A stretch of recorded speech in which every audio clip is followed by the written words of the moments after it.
Let's do it. All right. Shuffle, shuffle, shuffle. You got notes. I've got got a notes. little bit of Yay. notes.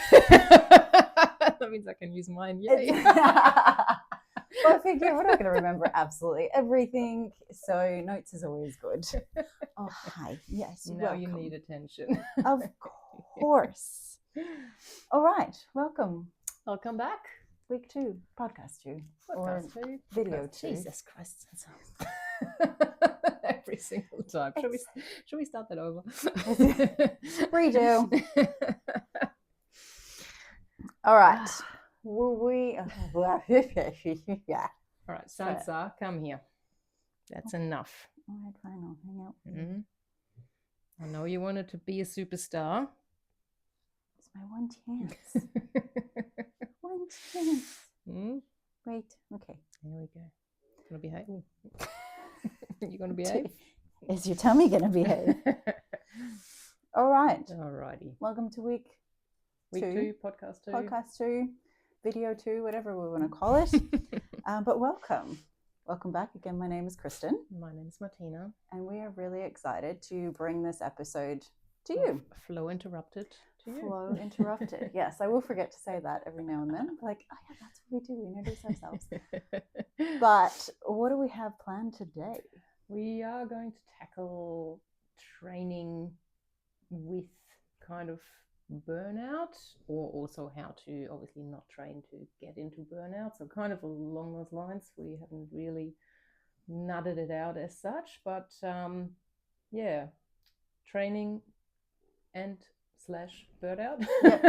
And I think that's a really good place for us to start, because so many of us have burnout, or we are so close to burnout. And I think putting that pressure on ourselves, oftentimes we think, I have to go harder, I have to go faster, I have to go stronger, because that's the expectation from, you know, these social media posts or these athletes, or even sometimes our friend circle. It's like, oh, that person's running an ultra marathon, I need to do that. I reckon it's just ourselves often putting that pressure on us. 100%. Like the outside world doesn't help not to feel like we need to put that pressure on us. But yeah, I think in the end it's very much a personality trait. Because you do have other people that just couldn't shit. Yeah, it's true. Very true. But yeah, I would agree that a lot of us, I think, are not fully burnout. I think if someone is actually like diagnosed with burnout, that's people that hardly get out of bed. Yes. And, you know, maybe have panic attacks one after the other. But I think we're all kind of running on adrenaline for sure. Yep. And yeah, burning the candle on both ends, as they say. Definitely. And I've done that so many times. I think this time 4 years ago, I was going through like a really tough time mentally, and I used exercise to work through that, which isn't a problem. It's not a bad thing. But I wasn't fueling properly. I was having maybe 800 to 1,000 calories a day. I was cycling, doing jiu-jitsu. I was going hard constantly. So I think I was cycling like 3 times a week, and jiu-jitsu 3, maybe 4 times a week. And I just started to decline rapidly. But then I was also then like, all right, well, I'll do a duathlon. And I started training for that. And I was training for competitions and all sorts of things. And then my body was like, I think we're done doing that. So you really had to take all of my skills then. And then that's like when I started doing sports nutrition. I went, oh, this makes so much more sense why I'm not performing optimally, because I wasn't fueling properly. Yeah. And you know, I read trying to reach all these macros or trying to do all these things, but until I actually started to study it and look more into it, then I started to understand why my body was burning out and why I was struggling the way it was. So I train my clients so much different now based off of that as well. Yeah, the fueling is so important, and to be honest, that's still one of my biggest downfalls probably. Hence my message today, like if I'm going to training, I don't actually know when to put lunchtime in. I'm just like running out of time to do stuff, because we're loading our plates up with too much other stuff and food. I'm not a prepper. I personally don't want to grow up and use my Sunday to meal prep for the week. So I suppose it comes down to what's really important to you and making kind of those priorities as well. But fueling one way or another. So whether you can afford to maybe go down the road of having meals prepped for you, like your I don't know, all the brands out there, New Foods and what else, Meal Strength and what's available in supermarkets and stuff these days, can be a helpful tool. So nothing wrong using that because not everyone is a whiz in the kitchen. Absolutely. And that's something that I say to clients all the time. I'm like, you can use those freezer meals essentially, or if you don't have time to do it on a Sunday, you can cook your meal on a Monday or whatever day you do it and just add a little bit extra in, and then take that extra portion and freeze that. It's all to do with your schedule and your availability and what you have mental capacity to do as well.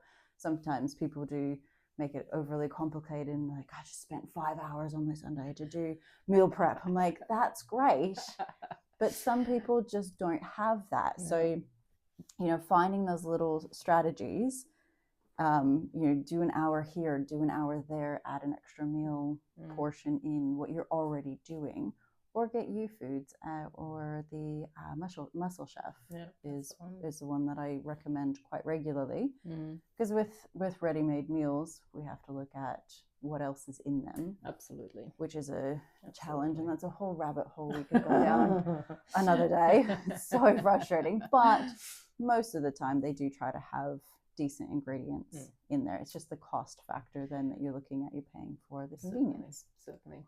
Little side tip on that one, like I usually just buy the ones that are about to run out of date, use by date, so they're like half price, and you just throw them in the freezer, and you're done. Like if you're not buying the frozen one already anyway, like I usually go for the fresh ones out of the fridge. But that's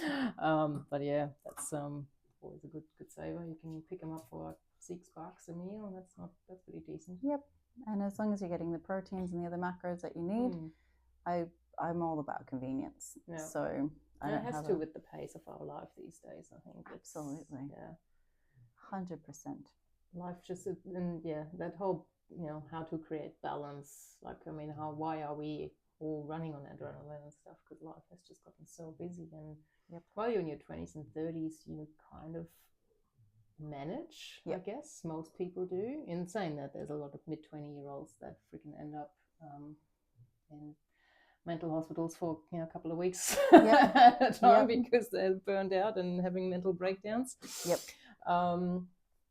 But like certainly at that age your body can still cope a lot better with things, but once everything, the metabolic rate and everything kind of slows down, and then recovery takes longer as we age, and hormones come down and aren't produced as readily available anymore, and all these kind of things kicking in, and we'll feel it.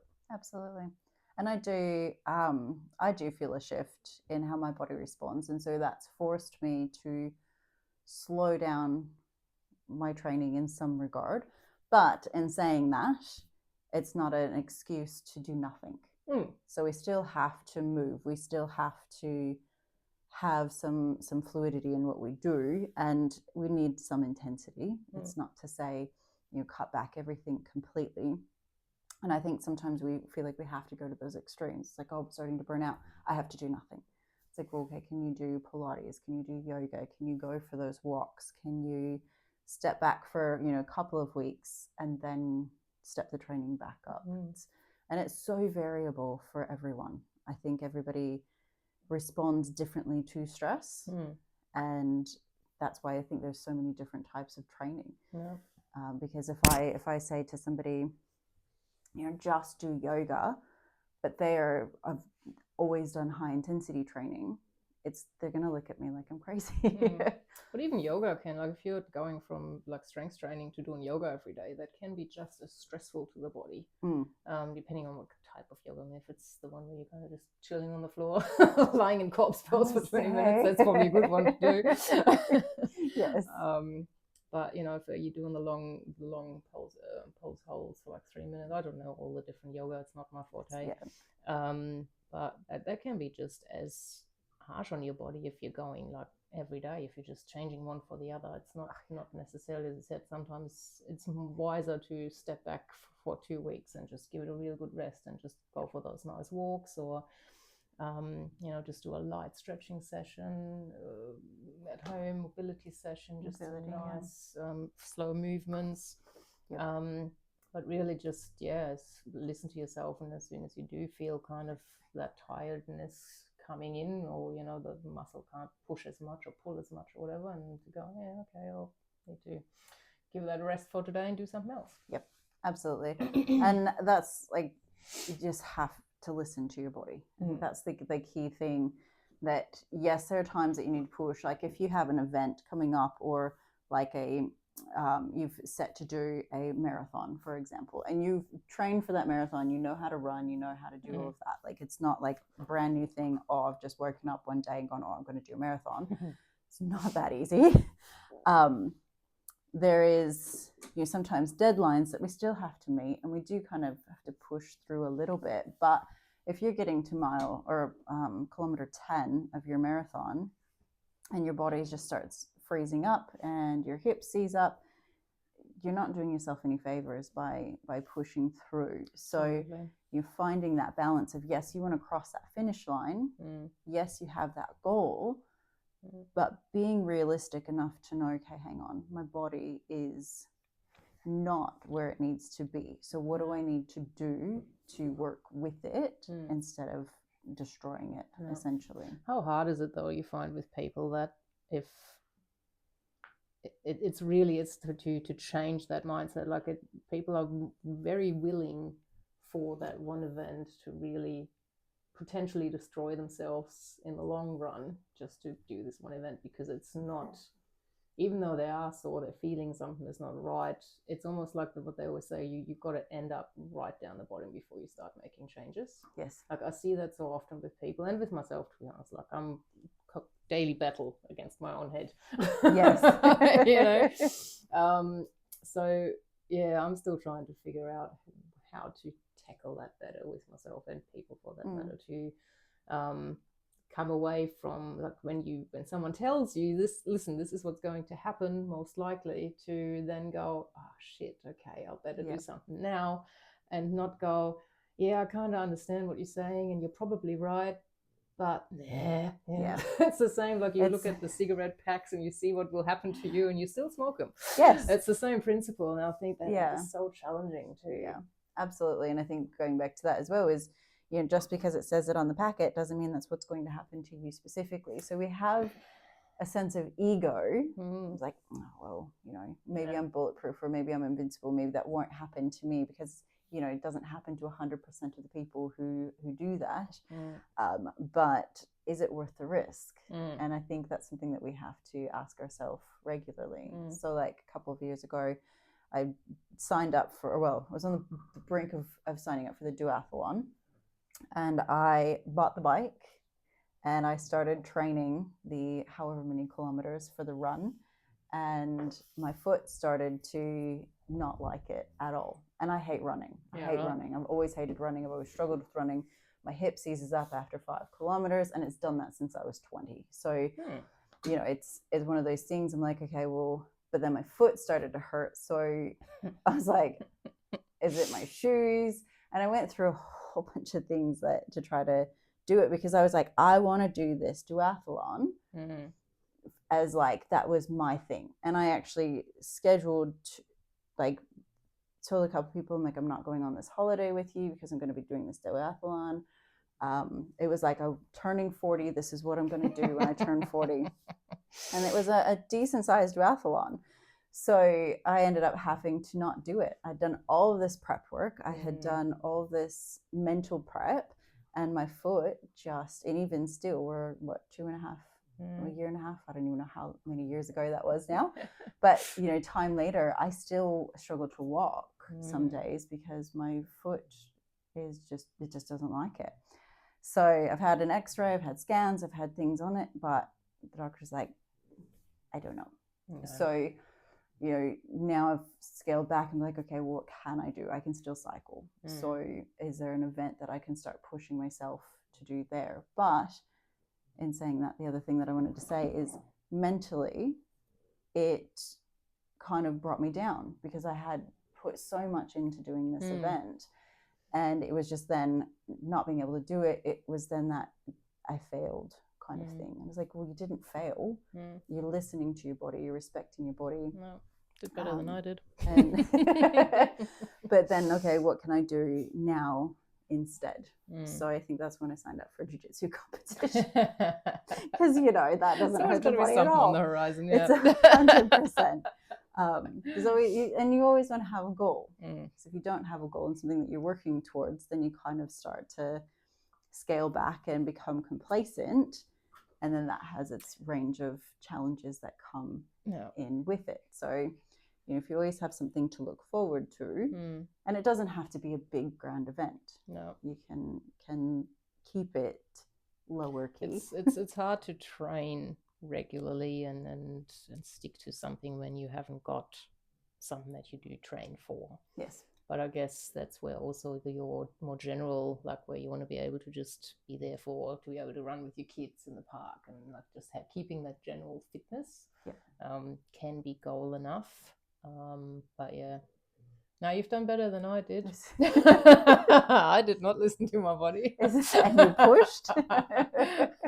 That's how I stopped doing martial arts in the end. So I felt that I wasn't able to train as hard as I wanted to, and kind of scaled that back. So that was when I was going for competing on national level. Wow. Which was 3 years ago, I think. And that was freaking hard. Like I had in my head, I'm going to train 4 or 5 times a week, and I'm going to do all this extra training, and I'm going to be the best I can. I'm going to win the gold medal. Hell yeah. And a few weeks into training, I'm just like twice a week, and I couldn't recover properly. And I'm, what the heck, and nothing specific, just the body feeling tired, stiff, sore, tense, tight, whatever you want to call it, and pushed through. But yeah, it was challenging more so on a mental level almost than on a physical. Pushed through, did okay, ticked that box. And I suppose at that point in my head, it had kind of come to the point where I had to realize, all right, I think my career, so to speak, my time with karate is done, because if I can't train, then there's no point. Like, right. I feel, and again, like I'm putting those things on myself. I'm kind of thinking, well, being a black belt in a training session, you kind of, people look up to you, and particularly if you're looking okay. I don't have a leg shorter than the other, or I've got scoliosis or something that's like obviously wrong with me. So I felt like I need to perform, right, so to speak. So I was like, all right, okay, so what are we doing here? So we had, I did my first day, and then the competition came, and then it's like, all right, I do want to at least grade for my second, and then I'm done. Yep.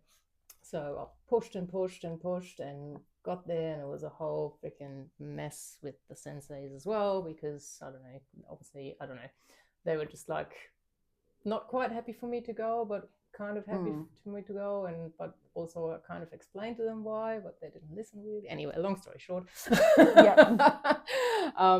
went for my grading, and in my grading, my right hip seized completely. Yep. So, and never had any issues before on my right hip. The right hip had never played up. It was always the left or the right left foot or the right knee or something, but the right hip had always been fine, and all of a sudden I just felt like that hip was in a vice. Yeah. And every time I moved, it was just pulled tighter and tighter and tighter and tighter and tighter. And I got through grading, made it to the end, and I was just like, I just want to go home. Yes. And then we had to, like, I don't know, get off and down off the floor so many times, like bowing out and bowing in, and then discussing stuff, and in, up, down, up, down, up, down. And I was just like, I just want to go home. And then people start coming down and congratulating. And in my head, I'm just like, shut up. I did so poorly. Yeah. I don't deserve this. Right. And that's when my nervous system just went, okay, that's it. And I started hyperventilating, and then almost passed out. So yeah, I was on the floor. I was in complete muscle spasm. Like they tried to move my leg at some point. Like I actually couldn't move it. Yeah. Like I was just completely freaking frozen stiff. And yeah, got it all investigated down the track, and there's a whole lot wrong with that joint. But yeah, long story short, if I had actually listened to myself or to my body like way before and just kind of went like, clearly I'm not good doing this anymore, like the body is not good doing this anymore, instead of pushing for that grading and pushing to just get that done, and just kind of went out gracefully, I could have avoided going out lying on the floor and the freaking ambulance turning up. Oh my goodness.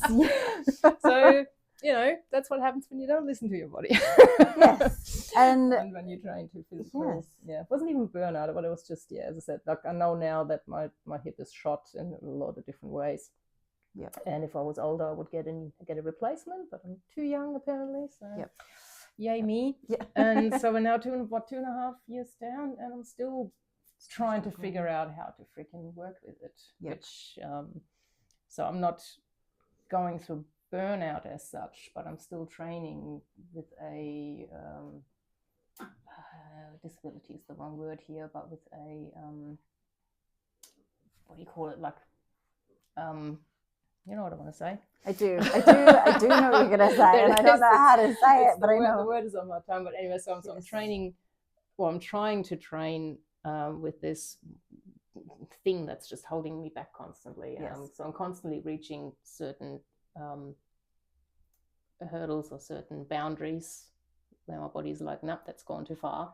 And it just pushes you back 2 weeks, and then you're going ahead again, and you're going back again, you're going ahead again. And I'm still trying to figure it out myself. Like, what can I actually do to maintain somewhat of a flow? And not constantly get interrupted. And that's kind of why we're here. So how do we work with adapting and changing and going with that flow? Because obviously we can't change what's going on, essentially. Like, that's something that will happen over time. So how do we go, okay, plot twist, this was the plan, what do we need to do now to work with that? So we talked a little bit about intensity in workouts. Making sure that you are having your deload weeks, because I think sometimes when we go, we just push. But then we need periodization. That's a word that I struggle with. Periodization and your deload weeks, so that we don't constantly get injured and we're not putting the muscles in constant fatigue.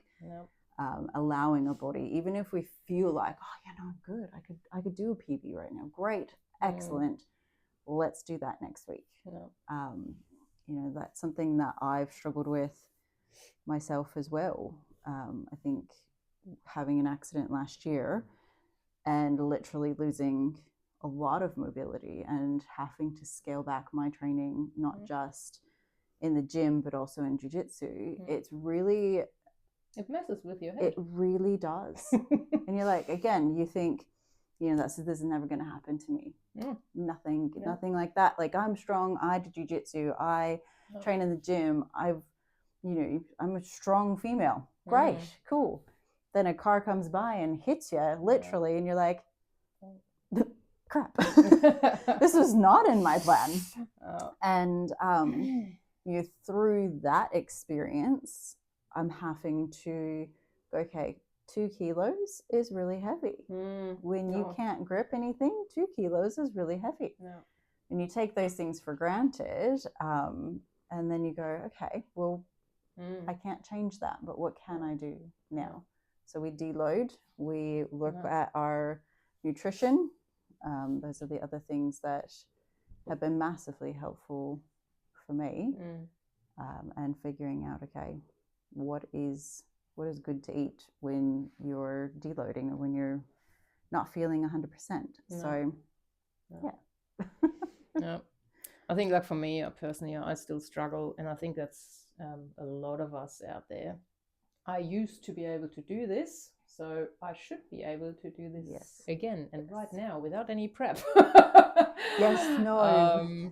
Prep is more important now than ever. Yeah, and it's really hard to, if you were able to easily deadlift, your body weight plus, to now go to maybe half that, and have to realize like, shit, this is going to be it for a few weeks, and then I might add 1 more kilo to go for another few weeks, and then go for another kilo, and like just build it that way. It's because you're looking at that time frame, and it's going to take you, years to kind of build back up to where you were.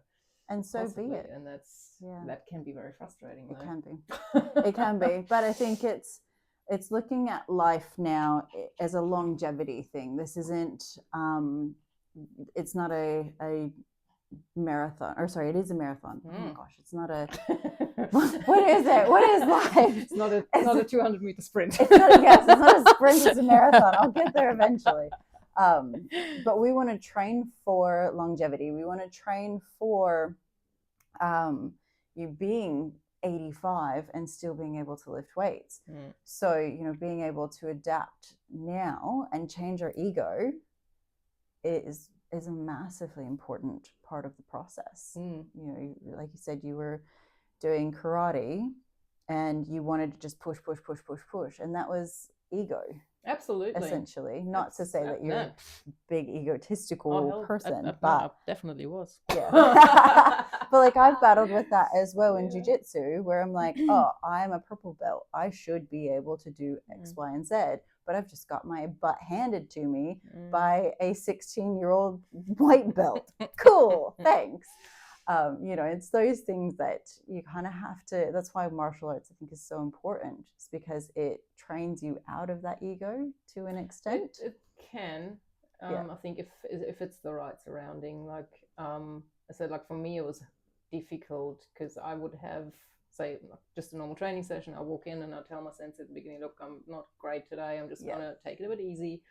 Yeah, no worries. And then like 10 minutes into the training, you can hear them from the side going, come on, you can kick higher and, you can do this better. And you're just like, but I said I can't. But then because it's your sensei, you do. And because, so it's not necessarily just that you want to perform well for yourself. So not just the ego, but if you're in the wrong environment, it can be that you want to perform good for others. Absolutely. And yeah. Absolutely. And there is that level of when you're in a competitive gym or you're in different gyms, like the competition side of things does play a factor. Sometimes it is a positive motivator, and sometimes it is not. Like there are some jiu-jitsu gyms I know I will not step foot into because of the environment that it is, or the culture that it has, and the reputation that it has. Whereas where I'm at now, it's not like that. Yes, there are some people who are competing, and there are people who I know I'm not going to roll with them because they are in competition mindset. My body is not competition ready. So we're going to scale this back, and I know, okay, I can go with this friend, I can go with this friend, I can go with this person. It is a matter of looking at the ego and looking at reality and bringing it all together. Absolutely. So I think I find a bit of a lack of out there is, particular for adults, for starters, is actually sports to do. And then if you do find a sport as an adult that you enjoy, to find somewhere where they don't push you to do anything kind of comp related, or even if it's internal, having tournaments and stuff. It's like, why can't we just have something where we have fun? Fun? We do not do that here. Because again, like in relation to burning out and stuff, like to do something just to have a bit of a laugh, but where you can move your body, strengthen your body, because if that's martial arts or lifting weights or whatever, it's all you're moving, you're working your body, but you're not having that pressure on you to perform well, because you're just having fun, you're playing, so I still haven't really found something like that.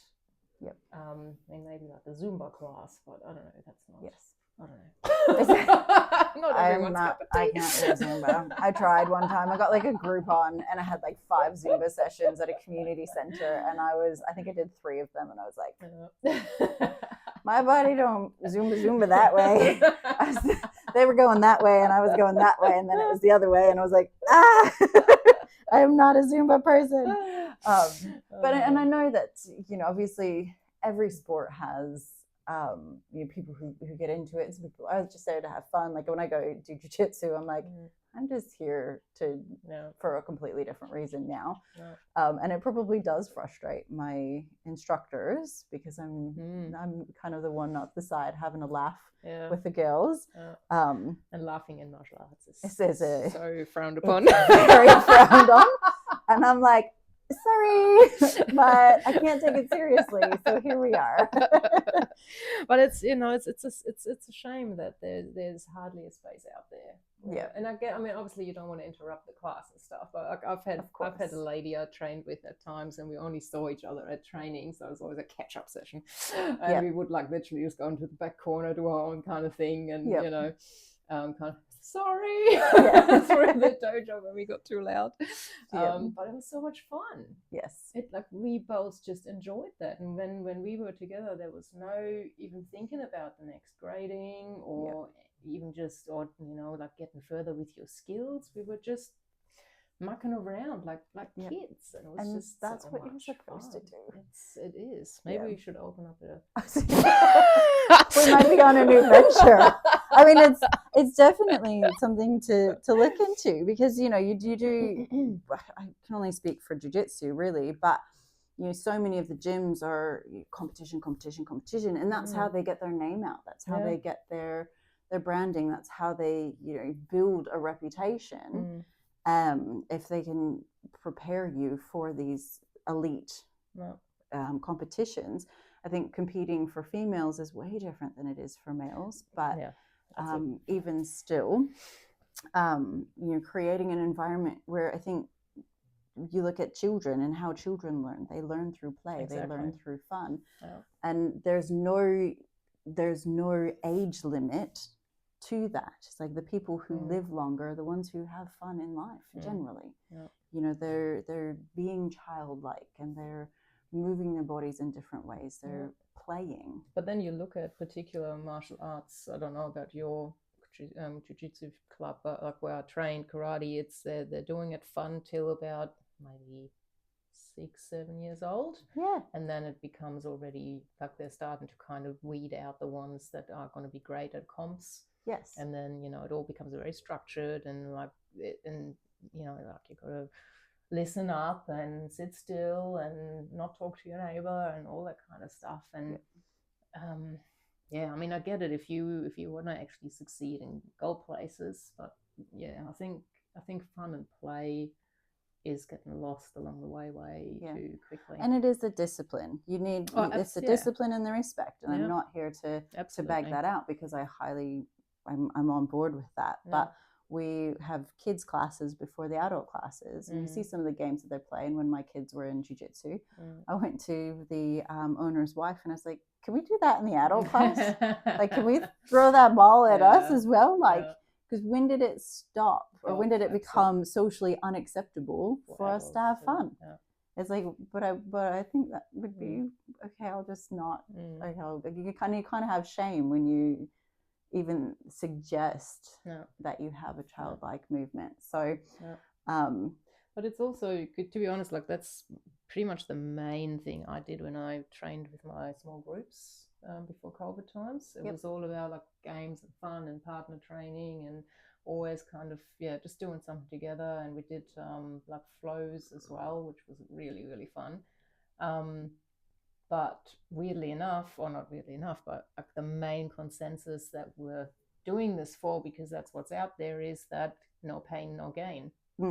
That's the whole mentality. So if you try and sell someone, hey, let's have a bit of fun and move a little bit, and you're not going to be sore the next day. It's not what people look for, unfortunately.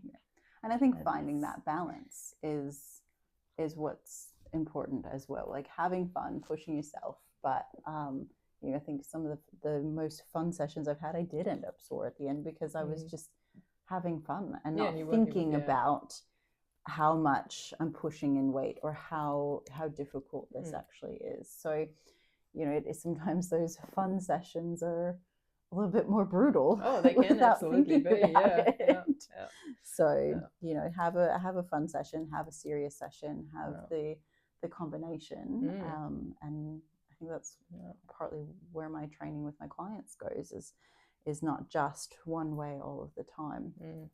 I've been trying to integrate the deload weeks and integrate different things in for clients, especially those that are susceptible to injury. And every now and then we'll do, like, at Christmas time, we'll do the 12 days of Christmas exercises where you've got the pyramid or whatever. And when clients look at me and like, I don't want to do that. Please don't make me do that. And then we do it. They're like, oh, that was the best session. I'm like, right? Yeah. So yeah, it's finding that balance is definitely not easy. But yes. So what would you say in terms of if someone is actually feeling like, not quite themselves, not 100%, a bit on the burnout edge possibly in terms of nutrition? What would be your go-to, where you go, like, is there a few things you would recommend to people to go, if you can manage to get this into your diet on a daily, you should feel somewhat of a bit of an energy lift, or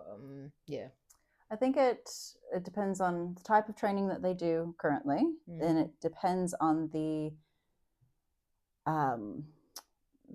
how many days a week they're training and how many sessions in those days they're doing. Because I've got some clients who, they're doing 2 sessions a day, and I'm like, okay, scale that back first and foremost. But then you look at energy availability. Are they actually getting enough fuel in their body? Because that's how we look at food. Food is fuel. If you are trying to run your vehicle with nothing in the tank, it's not going to go very far. And then on the flip side of that is, what are you putting into that tank? Are you putting mud into your petrol tank? Because if you put mud in there, it's not going to go anywhere, right? So if you're constantly putting in highly processed foods, high fat foods, there's no fruit, no veg, and a lot of meat, then you're kind of sludging the system, and your body's going to take the nutrients it can. If you go to McDonald's every day, there's still nutrients in McDonald's, but it's not as efficient then in its running. So we step back and we look at the types of foods that they're eating. And I never go in and change a client's diet 100% straight up the gate. We look at one thing at a time. Yeah, it's very overwhelming. So we look at, it's not a matter of, take this miracle drug and you're just going to feel amazing. Damn it. I wish. There are some products that I do recommend for clients, but I'm also mindful that not everybody's going to take a magic pill every day, even if it's promised to fix them. So, we look at, are they actually eating enough fuel at the same time? Because when you are training quite regularly, I've made this mistake in the past where I did the Michelle Bridges 12-week body transformation. I was eating 1,200 calories a day, and I was in my late 20s. I was exercising 6 days a week, and I was slow weight loss. I was so frustrated. It's like, I don't understand why I'm not losing weight. And so, I had in this headspace that it had to be 1,200 calories, 1,200. And if I ate 1 calorie more, I was just like, oh my gosh, I failed completely. And it was like this all or nothing, black and white. So when I look at my clients' diets, it's like, okay, a lot of them are like, I'm on 1,200 calories. I'm like, why? Why? What is that? I need to be in the deficit to lose weight. Yes, 100%. Calories, the deficit, yes, I get that. But based on your height, your age, your weight, and your gender, that's your basal metabolic rate. So your baseline, how many calories your body needs just to function. If you just laid down on the couch all day, that's it. So I very rarely will put my clients in a deficit below that. You can do it for a short amount of time, but if you go too long, your body starts freaking out. It's like, I don't have enough fuel for this, so I'm going to take it from this, but that's not going to work properly. So I'm going to move it here. And it's, So you're taking energy from systems that don't need to be taken from if you eat properly. So then we look at, if you're exercising 5 days a week, how intense are those workouts? How many calories are you burning in those workouts? And then we kind of calculate it from there. So for me, for example, I should have been on 1,800 calories roughly. And I went to a coach one time and I was like, I don't understand why I'm not losing weight. And he's like, what are you eating? I'm like, I'm maybe 1,400 calories. He's like, go to 1,800 calories. I'm like, you're crazy. I'm not in a deficit then. So I followed his advice. I went to 1,800 calories and I started losing weight. And I was just like, what? I was completely blown away. Plus then I had more energy. I had more push in my sessions and I was lifting heavier. And I was like, I don't get it. And this was before I did all of my nutrition stuff and before I really understood that side of things. So, I'll look for my clients and go, okay, are you eating enough fruits and vegetables, first of all? And the answer is no, because 95% of Australians do not eat enough fruits and vegetables. So I will recommend fruits and veg because they fuel your cells. No.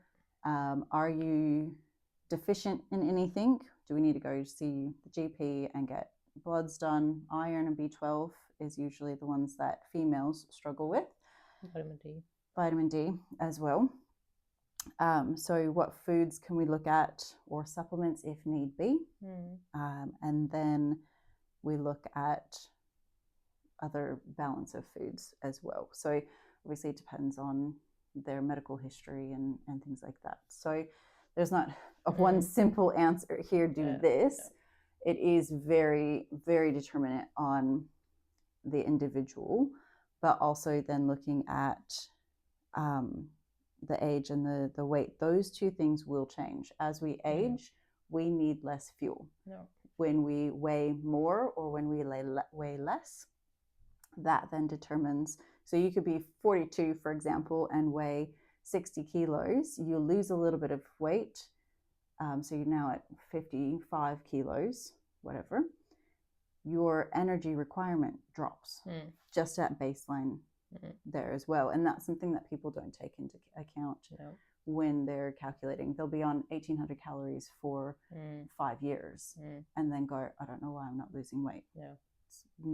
It's a metabolic adaptation. Your body adapts and will shift as your weight and age shifts. And there's so much to go into metabolic adaptation, and I won't geek out on you today. But metabolic adaptation, if you exercising more frequently and you're not losing weight, there's a reason for that. And that's one of the things that my clients get frustrated with all the time. So we just have to restructure and redo a few things. The body thrives on variability. Yes. Like, as much as in our society we always go, we need like regimen and schedule and routine, but routine, I think, it doesn't mean it needs to be the same all the time. No. And that's where, like, if I have a client on low calories 6 days a week, 1 day a week we'll do maintenance calories. So the body is constantly adapting. We've got clients who we have training day calories and we have non-training day calories, and they're just slightly different. There's not a massive difference, but that gives the body structure enough, but change enough to go, oh, okay, we're good. And then that helps with the optimization of movement. It's your systems aren't overloaded and freaking out, so nothing's shutting down, and then you feel good. What? Go figure. No, it's it's so much that plays into it. Like, I think a thing that is, or at least it's popping up on my social media heaps, is like breathing. I think it's a bit of an in thing at the moment, but it's not the worst. In saying that, breathing's important. Breathing is important. What I don't like about the whole thing is you get, it's always in big group environments. Like, I couldn't think of anything worse than to possibly go through, even onto the edge of a trauma of mine within like a group of fucking 30 strangers. Like, no, thank you. And second, a lot of those breathing workshops are run and facilitated by people that's done a day, 2 day, few weeks course, or just had experiences themselves, did something a little bit on the side, and then all of a sudden they're facilitators. Like I think it can be actually quite dangerous for some people to go to those events if there is deeper trauma situation, because breathing is really, really, really powerful. Absolutely. So all for learning ways, how to breathe better and deeper, and to down regulate the nervous system and that. But please go and seek people that have proper training experience, which I know is hard because there's nothing regulated as such out there. But experience, just look at the years that they've been doing that. I think like if there's anyone who's kind of just done it, or like if you can't find any information on their reputation in terms of how long they've been involved with all that, then just don't bother. Absolutely. And I think that it's not just with the breathing, but it's with any exercise, like Pilates, yoga, technical lifting. Like I have a technical lifting qualification. It's like I did a 3-hour course and cool, I'm qualified. Great. But what does that actually mean? And absolutely, when you're dealing with something so personal, you're vulnerable. You're opening yourself up to another person. And if that person is not a safe space to hold that with you, then it can bring all of this up, and you go, oh crap, now what? And then you need more breathing and more therapy or more whatever to go through that. And I think that's something we can talk about down the track, is those safe spaces and looking at people through a different lens, not just a complete trust everyone because they have this piece of paper. It's shiny. They know what they're doing. That people we just don't always know. There's, like you said, if you're not training, or if you've not done this for a decent amount of time, or have personal experience, through a decent amount of time. Yes, like, not just the one time. No, 5-day trip to Bali. Yes, that will definitely. So many things I could talk about with that. That's another episode. But I think, I don't know. One thing I want to mention, I suppose, is thank you, Sansa. Signs to look out for. When we say to listen to your body, it's not just like feeling fatigued or anything, but it's something where, like one thing I've, as I mentioned earlier, noticed but kind of didn't want to see, was that it took me longer to recover. Like I did, the same intense training session, and the training session itself wasn't necessarily what hurt me, but it just took longer to recover, and I cut my recovery short, and that's then perpetuated into the training sessions. I'm not being able to maintain my value there. So I think that's one thing to look out for, is like, what's your recovery like? Is that changing? Same. Constant like tightness in the body anywhere, like if you're constant, because once certain muscles go tight, your movement quality is going to go down, and that will make training harder. And you might be trying to keep pushing, but then you're using other muscles to make up for the ones that can't operate properly anymore. So that's something to look out for when you start feeling just constant tension somewhere in your body, or aches and pains, niggles kind of starting to pop up. It's not something you should ignore. And again, I know we're saying this, and you're hearing this out there, and you're gonna go, It's too crazy, ladies. But that's why it's good to have someone outside of yourself telling you those things.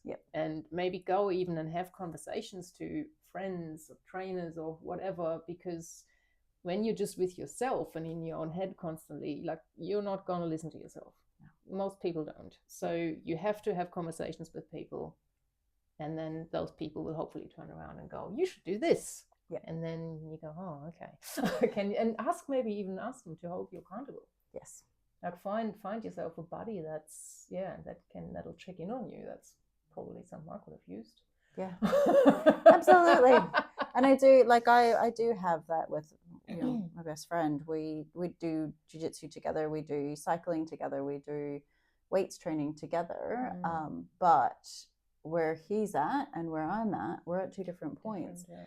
And so, having that accountability person, just a friend to be like, I'm really sore today. And they're like, okay, well, where can you push? Where do you need to pull back? What's hurting today? And it's not a matter of you're injured again, like hurting again. It's it's like, okay, well, that sucks. How are we going to adapt today's session?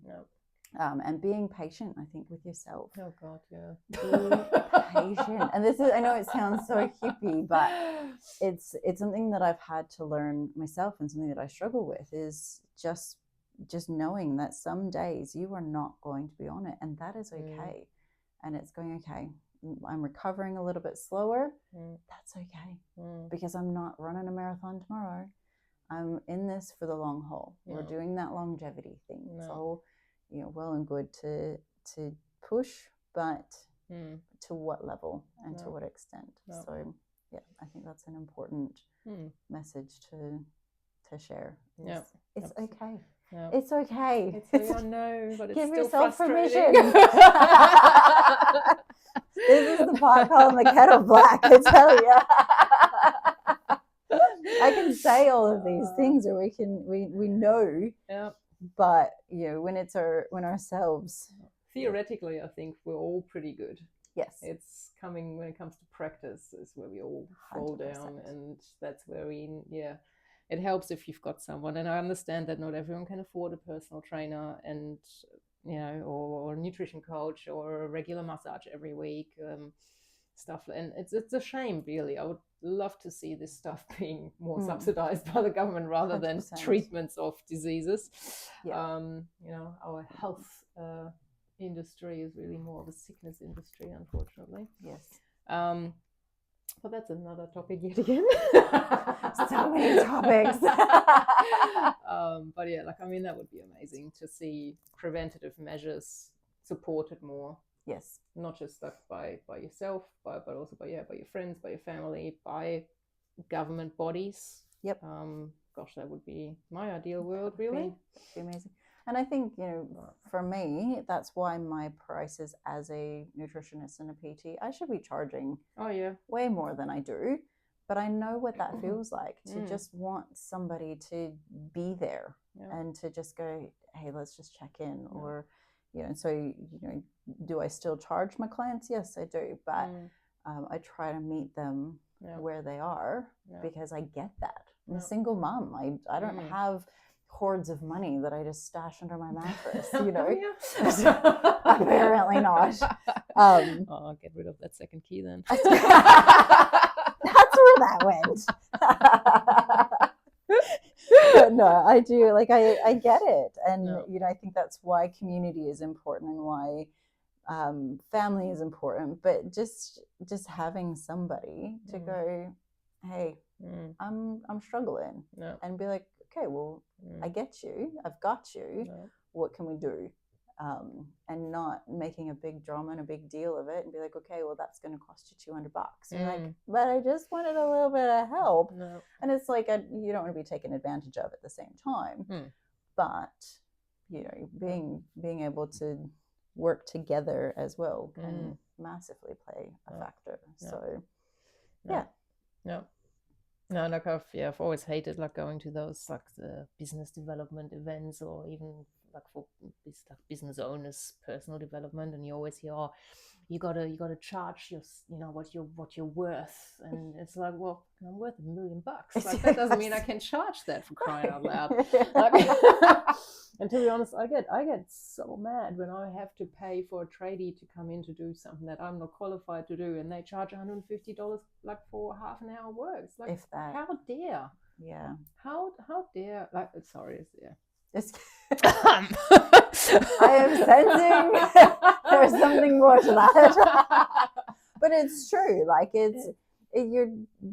Charge what you're worth, but being mindful that if I charge people $100 for 20 minutes of my time, I could do that in my industry. I could do that. That's what some people do. Yes. but I don't feel morally right Mm. in doing that. And I totally get what you're saying is, you know, I've had people come in and just literally change one little thing on a light bulb, and that's why it wasn't working. And you charged for a call out fee. I'm like, I Yeah. know that it takes the time and the resources and the Mm. energy and the effort and the expertise and all of that factors in. But really, at the end of the day, how many times can we just turn around and go, that's on me this time? Like, Yeah. that's completely Yeah. fine. Don't Yeah. stress. Like, I've had, there's been a few times I know that I'm working with a single mum. Mm. And she's like, I just need a plan. I just need to know what to do. I just need a focus. Mm. And I'm like, cool, here's your plan. And she's like, Mm. can I pay you for that? I'm like, no, Mm. you don't have to. Yeah. Like, pay it forward, do something for somebody else. And Yeah. I don't, obviously, I can't do that for everyone, Unfortunately. but I've been given so much in my life, Mm. and I feel like, you know, when I can, I give, Mm. I try to give back as Yeah. well, because it's incredibly frustrating. It's all Yeah. about money, money, money, money, money, money. And it's, Yeah. I don't feel like that's why I got into what I do. And I think anyone who works in the wellness realm isn't in, well, I suppose that some people are in there to make money. I'll take that back. But yeah, I think like a lot of people go into it because they want to help people become better, be healthier, whatever. But then, and I get it, everything is getting more expensive. We need to make a living, unfortunately, as well. But that, yeah, I just don't agree with exploiting people or just working for the rich. No. And that's why we do a channel, because we're giving our knowledge and giving our services essentially for free. Yeah, because we appreciate that. We appreciate our people. Absolutely. So yeah. Well, all right. How do we feel about that for today? I think we've covered a few things. Maybe not in depth, but I mean, you know, like if we were doing in depth stuff, then we've got to like forever. This is true. And we've got to like, you know, do the hook, and then we'll talk about that another time. It's got to look something to look forward to. But yes, no, but I appreciate you and everything that you do. And I think you're pretty amazing. I'm just saying that. I just feel like I need to tell you. Right back at you. I was gonna say about no, but it's, you know, sharing. Obviously, we've had similar experiences throughout our life, and obviously that's why it's kind of brought us together, and it kind of fits into the topics that we do deal with. And just because we've already been there or are still in that, you know, like we're still learning, and as I said, theoretically we know exactly what we need to do. We do, don't we? Comes to practice is a bit of a different story, but absolutely. And that's why we're here for you guys as well, is to tell you that it's okay. It's okay. You know, it takes practice. Yep. So 100%. Keep at it, and if you fall off the bike, get back on it. Oh, I've never fallen off a bike before. That's a whole. We'll talk about that another time as well. All the learning experiences that we have with everything. But yes, no, we are so grateful for this opportunity to share these insights, and we do hope that it is helpful. We do hope that people take from it what we intend. And yes, it's probably going to be a bit scattered. Yes, we're not, you know, the academics.